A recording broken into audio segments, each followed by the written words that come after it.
Call and response. The pressure to stop school shootings prompted new statements today from the president and from the gun rights lobby. William Brangham begins our coverage.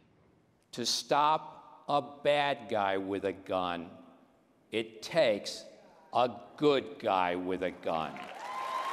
Wayne LaPierre, head of the National Rifle Association, gave a full-bore defense of gun rights today and a call to put weapons in schools. Every day, young children are being dropped off at schools that are virtually wide open, soft targets for anyone bent on mass murder. Schools must be the most hardened targets in this country. LaPierre addressed the Conservative Political Action Conference, CPAC, near Washington, and he accused gun control advocates of exploiting the killings in Florida. Their solution is to make you, all of you, less free. They want to sweep right under the carpet the failure of school security, the failure of family, the failure of America's mental health system, and even the unbelievable failure of the FBI. The NRA's spokeswoman, Dana Lash, was also at CPAC. She directed her criticism at the media. Many in legacy media love mass shootings. You guys love it. Now, I'm not saying that you love the tragedy, but I am saying that you love the ratings. Crying white mothers are ratings gold. President Trump today tweeted his support for the NRA, calling its leaders great people and great American patriots. We got a little coverage, huh?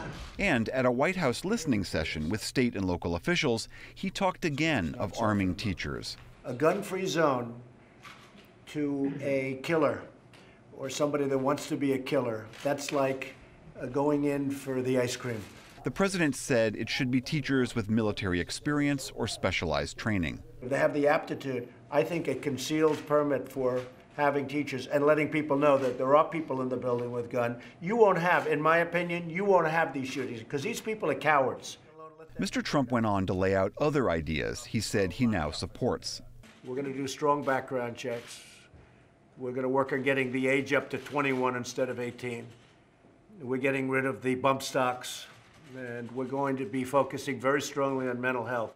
The NRA has opposed raising the age limit for buying any rifles, including the AR-15, which was used in the Florida shootings.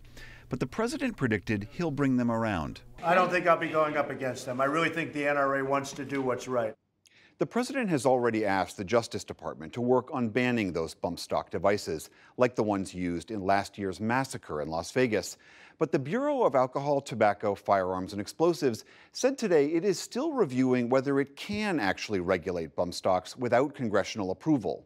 Meanwhile, Republicans are facing new pressure, as evidenced by last night's CNN town hall event in Florida. Senator Rubio? Senator Marco Rubio was the only Republican lawmaker to take part, and he faced a barrage of questions, with some students pointedly challenging him. Senator Rubio, can you tell me right now that you will not accept a single donation from the NRA in the future? The answer to the question is that people buy into my agenda. And I do support the Second Amendment. And I also support the right of you and everyone here to be able to go to school and be safe. The influence of these groups comes not from money. The influence comes from the millions of people that agree with the agenda. Rubio has long been a vocal advocate for gun rights, but last night he conceded he's rethinking some of his past positions. I traditionally have not supported looking at magazine clip size. And after this and some of the details I've learned about it, I'm reconsidering that position. I do believe that in this instance, it wouldn't have prevented the attack, but it made it less lethal. The town hall came after an outpouring of student protests in Tallahassee and across the country. Today, former President Obama praised the activists. He tweeted, "Young people have helped lead all our great movements. How inspiring to see it again in so many smart, fearless students standing up for their right to be safe." Back in Florida, the latest funeral. This one for Aaron Feis, the football coach at Douglas High School. He was among the 17 murdered there 8 days ago. For the PBS NewsHour, I'm William Brangham. Late today, we learned that the armed deputy assigned to Douglas High School has resigned. The sheriff says the officer never went into the building during the shootings. We'll hear a new set of student voices in the gun debate after the news summary.